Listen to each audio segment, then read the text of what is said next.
Hello and welcome to MO2 Digital Media Reporting and Writing. My name is Professor Kelsey Stewart, and this is our lecture on digital media ethics. Here we have the 5 core values of journalism told by in Humanity in Journalism off of the Ethical Journalism Network. There are about 400 codes of conduct around the world covering all aspects of journalism. Some of them are very short, some of them are very long. But actually all of them are really focused on 5 key values for journalism. And the first of them is accuracy. I won't say truth because truth is a very long word. It actually gets us into a discussion about really what is true and what is not true. But accuracy is very important. So therefore the first principle is no deceptive handling of the facts. We work in facts, so fact-based information. Secondly, there's the principle of independence. The work that you do is your own work, but it's not on behalf of anyone else. You're not there to be a spokesman for the government. You're not there to be a representative of a particular business group or a special interest group. You have transparency in what you do so that when you are speaking and dealing with your audience and producing material, you're acting independently as an independent professional. Thirdly, there is the principle of impartiality. That is to say, you recognize that there's more than one side of a story. And very often there's more than 2 sides of a story. And as a journalist, you're responsible for looking and thinking about what are the other sides of this story.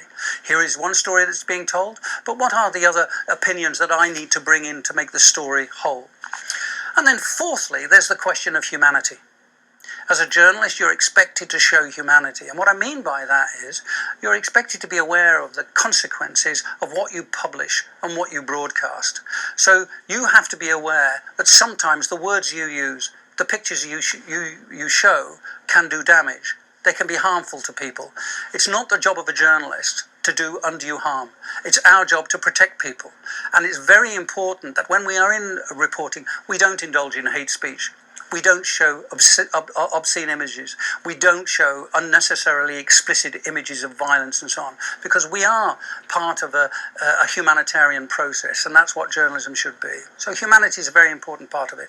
And fifthly is the issue of accountability. It's the one that's probably most difficult for journalists, and that's we're not a humble group. We find it difficult to say sorry and to admit our mistakes, even though we can be lacerating in our criticism of others. But we have to do that. We have to engage with the audience, and we have to correct our mistakes, and we have to be prepared to provide remedies when we get it wrong and do damage. So these principles are pretty straightforward. Accuracy, independence, impartiality, humanity, and accountability. Those are the things that what make journalism different and distinct. All right, like they discussed, we have our 5 core principles of journalism. Truth and accuracy is make sure you are getting the facts right is the cardinal principle of journalism. Striving for both truth and accuracy should be the main goal for every story. When information is lacking, we take pains to acknowledge it. Independence. Journalists should hold zero ties to special interests, political or cultural, as this enables us to report both sides of the story fairly. If there are ties that you have, then announce to your editor in order to refrain from covering the story. In regards to fairness and impartiality, seek to provide all sides of a story. Impartial reporting builds trust and confidence. Humanity, we must always be aware of the impact of our words and images on the lives of others. And lastly, accountability. When we commit errors, we must correct them, and we must always be respectful of our readers' concerns.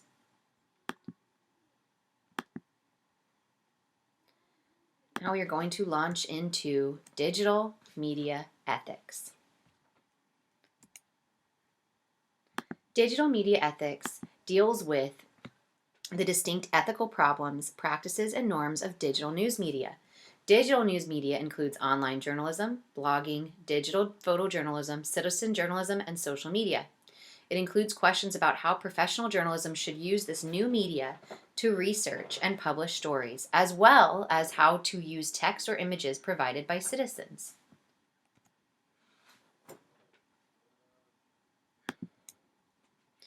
Here's an example of a cartoon, April 2012, Columbia University. And this year's Pulitzer Prize for investigative tweeting goes to this cartoon shows an example of what it's like with our current citizen journalism. We have, as we would like to say, famous everyone with social media, websites, blogs, ebooks, YouTube, documentary, film shows, citizen journalism. One of them is Medium. There is zero limits and zero control. Professional journalists share the journalistic sphere with bloggers, tweeters, social media users, and more. How does news get started? 11, parents are warning about the latest trend on social media. It's a dangerous and viral game that could be or could have kids harming themselves. It's called the Momo Challenge, and News Channel 5's Andrew Lawfulm is here to explain what to be on the lookout for and tips for parents. Hey, Kelly, this is really scary for YouTube and Facebook's and WhatsApp's part. They told me content like this violates its community standards and it's taken down. But today, many parents are learning about it for the first time. Now, part of the reason why the game will tell kids if they alert their parents about it, harm could be inflicted on them or their parents.